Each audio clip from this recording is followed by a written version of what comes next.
आज हमारे पास लखनऊ शहर पर आधारित कुछ बड़ी दिलचस्प सामग्री है। श्रोता ने भेजी है कुछ लेख, नोट्स, गाइड के हिस्से। जी। तो मिशन ये है कि इनसे लखनऊ की असलियत समझें, इतिहास, कल्चर, खाना पीना और आज का क्या माहौल है। चलिए देखते हैं क्या मिलता है। बिल्कुल। और ये स्रोत देखकर ना ऐसा लगता है कि लखनऊ सिर्फ एक शहर नहीं है, एक जीती जागती विरासत है। हाँ हाँ, वो नवाबी शान आज भी महसूस होती है। देखते हैं ये स्रोत क्या खास बताते हैं हमें। अच्छा तो शुरुआत करते हैं इन शानदार इमारतों से। बड़ा इमामबाड़ा का जिक्र है 1784 का, नवाब आसिफ उद्दौला ने बनवाया था। और खासकर उसका वो सेंट्रल हॉल, बिना किसी पिलर के इतना बड़ा। हाँ, कमाल की इंजीनियरिंग है उस जमाने की। बिल्कुल। और फिर और हाँ, जैसा नोट्स में लिखा है, उसी हॉल के ऊपर वो भूल भुलैया है, शायद छत के वजन को संभालने के लिए भी। हाँ, ये हो सकता है। वास्तुकला का गजब नमूना। और ये बना भी था अकाल राहत के काम के तहत। जी, सिर्फ इमारत नहीं, इतिहास का हिस्सा है ये। सही। और फिर है रूमी दरवाजा, वो भी 1784 का, 60 फीट ऊंचा। ओह। इससे तो अवधी वास्तुकला का प्रतीक कहा गया है। ऊंचे मेहराब, बारीक काम, लखनऊ की पहचान। और छोटा इमामबाड़ा 1838, मोहम्मद अली शाह। हाँ, उसका भी जिक्र है।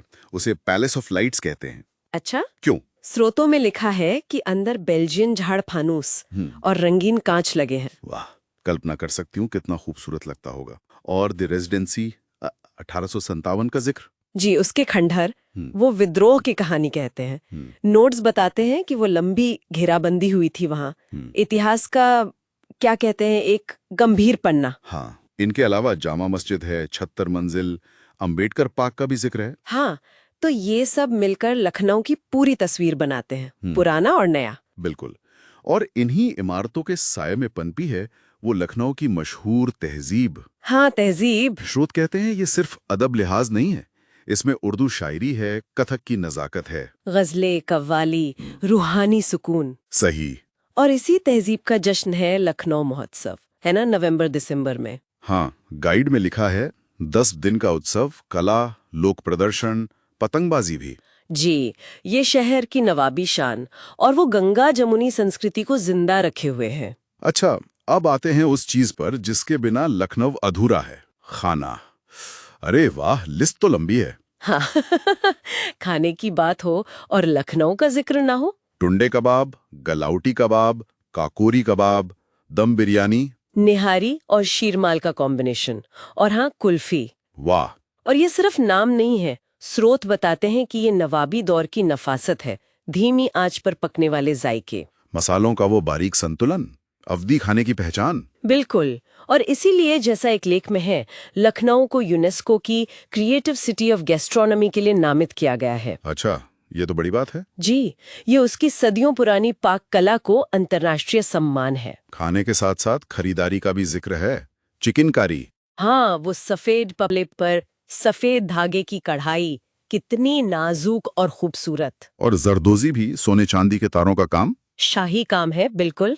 हजरतगंज, अमीनाबाद, चौक बाजार, यहाँ मिलती हैं ये चीजें। लेकिन लखनऊ सिर्फ इतिहास में नहीं जी रहा है ना? नहीं, बिल्कुल नहीं। स्रोत आधुनिक लखनऊ भी दिखाते हैं। चौधरी चरण सिंह इंटरनेशनल एयरपोर्ट है, शहर में मेट्रो दौड़ रही है। हाँ, मेट्रो भी, और चारबाग, ऐशबाग जैसे बड़े रेलवे जंक्शन। और नए मॉल भी, जैसे वो लुलु मॉल का जिक्र है, 2022 में खुला।